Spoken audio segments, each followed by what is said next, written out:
بہت بڑے عالم بزرگ ہیں، میں ان کے پاس پڑھتا تھا، سلسلہ قادریہ میں ان کے ہاتھ پہ بیعت بھی کی۔ وہ ہر وقت یہ حدیث بیان کرتے تھے کہ جو جمعرات کو، مشکوٰۃ شریف میں دیگر حدیثوں کی کتاب میں ہے، جو جمعرات کو فوت ہو اللہ کے فرائض و احکام کو بجا لانے والا نیک مسلمان، اللہ اس کو شہادت کا مرتبہ دیتا ہے، جمعرات کو یا جمعے کو۔ ہر وقت یہ حدیث بیان کرتے تھے وہ، یعنی سچے علماء کے دل میں بھی شہادت کا جو ہے نا وہ ایک محبت ہوتی ہے، تو اللہ نے ان کو جمعرات کو شہادت عطا فرمائی، یعنی فوت ہوئے۔ یعنی اللہ تبارک و تعالیٰ نے ان کی دعا کو، یعنی ہمارے سچے علماء ہیں ان کے دل میں بھی شہادت کا جذبہ جو ہے وہ اندر بھرا ہوتا ہے۔ اہل ایمان کے ہاں شہادت کا جذبہ بہت ہوتا ہے۔ اللہ اگر ہمیں کمی ہے ہم توبہ کرتے ہیں، اللہ ہمیں معافی دے، اور آنے والی زندگی میں اللہ تعالی ہمیں اس جذبے سے سرشار فرمائے اور یہ مرتبہ ہمیں نصیب فرمائے۔ اللہ تبارک و تعالی ہمارے بڑے اکابرین، ہمارے صوفیاء، مائیں پال پال کے بچے اپنے پہلے زمانوں میں بھیجا کرتی تھیں کہ یا اللہ یہ بچہ میرا قبول فرما لے، اور اس قدر دعائیں مانگا کرتی تھیں۔ قرآن مجید میں ظاہر ہے اللہ نے اتنی بڑی شان بیان فرمائی ہے۔ اللہ اکبر، جب شہدائے بدر دنیا سے تشریف لے گئے، شہید ہوئے، تو اللہ نے ان سے پوچھا کوئی کام، انہوں نے کہا کہ کام کیا ہے؟ ہم نے ان کو بتانا ہے ہم بڑی کرب میں شہید ہوئے ہیں، اور ہمیں اجازت دیں یا اللہ کہ ہم جا کے ان کو بتائیں کہ جلدی تیاری کرو، بڑے موجے ہیں یہاں اور شہید کا بڑا مقام ہے۔ اللہ نے فرمایا تم یہیں رہو، میں تمہارا پیغام پہنچا دیتا ہوں۔ تو چوتھے پارے میں اللہ نے پھر وہ آیت اتاری کہ وہ زندہ ہیں اور وہ رزق کھاتے ہیں، اللہ کے پاس ہیں۔ یعنی اس قدر اللہ تبارک و تعالیٰ نے ان کی شان و شوکت، عزت و مقام اور رفعت بیان فرمایا۔ شہادت کا بڑا جو ہے نا وہ بہت بڑا مقام اور مرتبہ ہے۔ اگلی آیت ہماری ہے 155، اس میں اللہ تبارک و تعالیٰ نے فرمایا کہ کیونکہ شہادت کا ذکر تھا، تو شہادت میں سب سے قیمتی انسان کی جان ظاہر ہوتی ہے، تو اس سے جو نچلے طبقے میں جو چیزیں انسان کے ساتھ ہوتی ہیں، مسلمان کے ساتھ، وہ بتا دی گئی ہیں کہ یہ نہیں ہے کہ آپ کا ایمان کمزور ہے، آپ پہ بیمار ہو گئے تو اللہ آپ پہ ناراض ہے، نمازیں پڑھتے ہیں، زکوٰۃ دیتے ہیں، حج فرض ہے کرنے کی کوشش کرتے ہیں، اور اللہ کے حرام و حلال کا خیال رکھتے ہیں، بھلے جتنی مرضی مصیبت آ جائے کوئی مسئلہ نہیں ہے، اللہ آپ پر ناراض نہیں ہے، ناراض اس پر ہے جو بالکل صحت مند ہے، ٹھیک ٹھاک ہے، کوئی مرض نہیں ہے، گھر بھی ٹھیک ہے، بیوی بھی فرما بردار ہے، بچے بھی ٹھیک ہیں، لیکن نماز نہیں پڑھتا، زکوٰۃ نہیں دیتا، حج فرض نہیں کرتا، یعنی اللہ کے احکام کو بجا نہیں لاتا، حرام و حلال کا خیال نہیں کرتا، اس پر اللہ ناراض ہے، اس پر کبھی ناراض نہیں ہے کہ بہت۔ آپ دیکھیں اللہ قرآن مجید میں خود فرما رہا ہے مومنوں کو، فرمایا والا نبلونکم، بلا سے بنا ہے نبلو نا، والا نبلو، نبلو آپ سنتے ہیں یہاں نبلو، ابلو نبلو، اور نون آخر میں تاکید ہے، یہ عربی لوگ استعمال کرتے ہیں، ہم ضرور تمہیں آزمائیں گے، بشیئن، بشیء میں نے کچھ کسی چیز سے، کون سی چیز؟ یعنی کبھی ڈر سے، والجوع من الخوف، کبھی ڈر سے، والجوع کبھی بھوک سے، ونقص من الاموال کبھی مال کی کمی سے، والانفس اور جان کی کمی سے، والثمرات اور پھلوں کی، اور اولاد، پھل سے مراد اولاد ہے، کمی سے، فرمایا ہم آزمائیں گے۔ ہمارے آقا کو اللہ نے آزمایا، موسیٰ علیہ السلام کو اللہ نے آزمایا، ابراہیم علیہ السلام کو اللہ نے آزمایا، عیسیٰ علیہ السلام کو اللہ رب العزت نے آزمایا، اللہ کے بڑے بڑے نوح علیہ السلام 950 سال تبلیغ کرتے رہے، بیٹا بھی مان نہ لایا، اللہ نے انہیں آزمایا۔ ایوب علیہ السلام کا گھر ہنستا بستا، 4 بیویاں تھی آپ کی، اتنی اولاد تھی، اتنا مال تھا، بہترین گھر تھے، اچانک گھر کو آگ لگ گئی، جانور ختم ہو گئے، بیمار ہوئے، بیویاں چلی گئیں، اور جسم کے اندر جو ہے وہ سارا جسم گلنا شروع ہو گیا، اور پھر اللہ کے ہاں شکر کرتے رہے، حتیٰ کہ یہاں تک لکھا ہوا تفسیر میں کہ آپ کا جسم جو ہے وہ زبان پر بھی وہ مرض لگنے لگ گئی نا، جو لگی ہوئی تھی وہ زبان، تو کہنے لگے یا اللہ یہ زبان تیرا ذکر کرتی ہے، میں تیرے ذکر سے رہ جاؤں گا۔ تب اللہ نے فرمایا کہ جہاں کھڑے ہو پاؤں لگاؤ، ہم چشمہ نکالیں گے اور تم وہاں نہا لو۔ آپ نے پاؤں لگایا، 23 پارے میں ہے، پاؤں لگایا، چشمہ نکلا، آپ نہائے، اسی وقت ٹھیک ہو گئے، اسی وقت ٹھیک ہو گئے۔ کسی نے پوچھا، فرمایا ایوب علیہ السلام کتنے خوش نصیب، اب ٹھیک ہو گئے ہیں، تو اب آپ کی زندگی کیسی لگتی ہے؟ آپ نے فرمایا نہیں، زندگی میری وہی ٹھیک تھی جب میں بیمار تھا۔ انہوں نے کہا وہ کیسے؟ فرمایا میرا رب مجھے روزانہ پوچھتا تھا ایوب تیرا کیا حال ہے؟ فرمایا اب تو میں ٹھیک ہوں، فرمایا اب تو میں ٹھیک ہوں، وہ لذتیں گئیں، یعنی امتحان ایک لذت لاتا ہے۔ میرے آقا کی حدیث ہے کہ نعمتیں جب مومن کو ملتی ہیں تو مصیبتوں کی دمب کے اوپر سوار ہوتی ہیں، دکھوں کے دمبوں پر سوار ہوتی ہیں۔ آپ میں سے کوئی بھی دوست ایسا نہیں ہوگا جس نے محنت کیے بغیر کچھ کمایا ہو، کہیں نہ کہیں دکھ، کوئی نہ کوئی تکلیف آتی ہے۔ جتنا مرضی کوئی اچھا ہو بندہ، اپنی زندگی کے مراحل گزر کے پھر جا کے کہیں کچھ ملتا ہے۔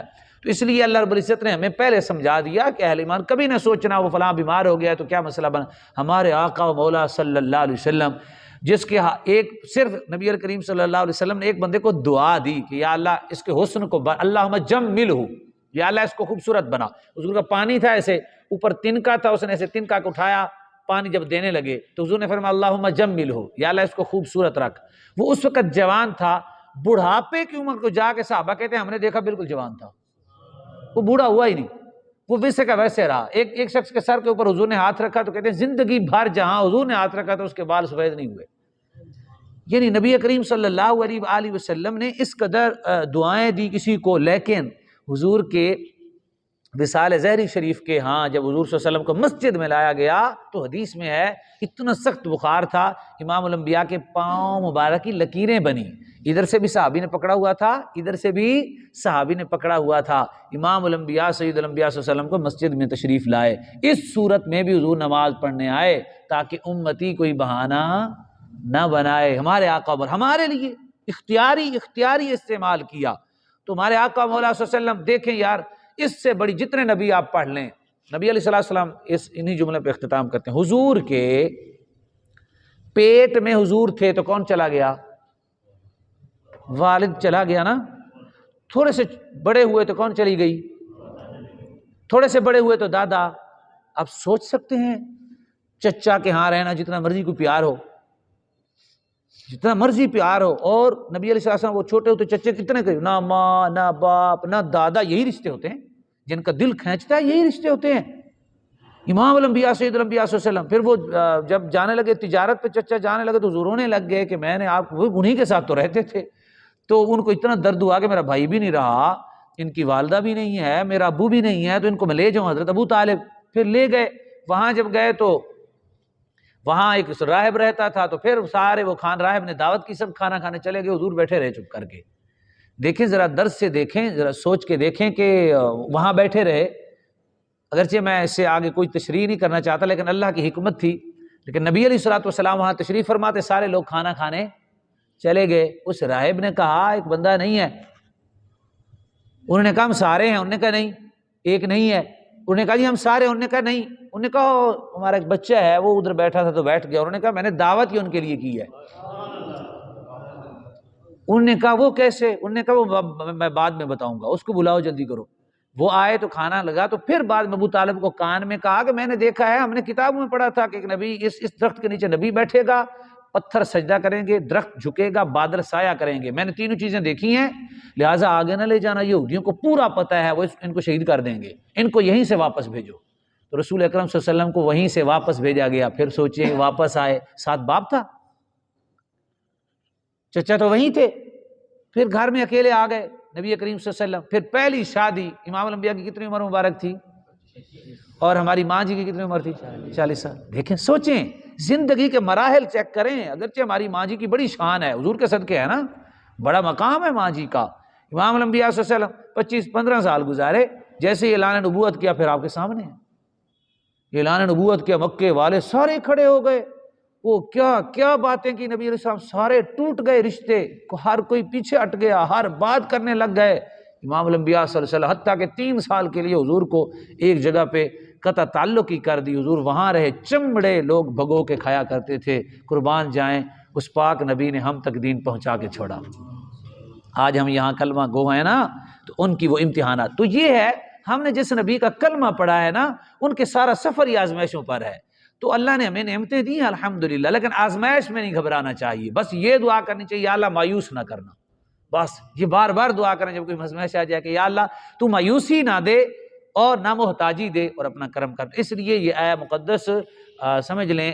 پھر سب سے بڑا رشتہ کیا ہوتا ہے؟ ہمارے آقا دیکھیں جی، آج کل بندے نو کہندے نے آیا یار وظیفہ سکھ لے، چپ کر کے پھر کھادی رکھی، کیا اے سکھ لے دم کیتیاں بھی تے کھادی رکھی۔ آپ بتائیں حضور صلی اللہ علیہ وآلہ وسلم جب مکہ سے گئے تو ہاتھ چومنے والے کم تھے؟ حضور پھونک لگاتے لوگوں کو شفا ملتی کہ نا؟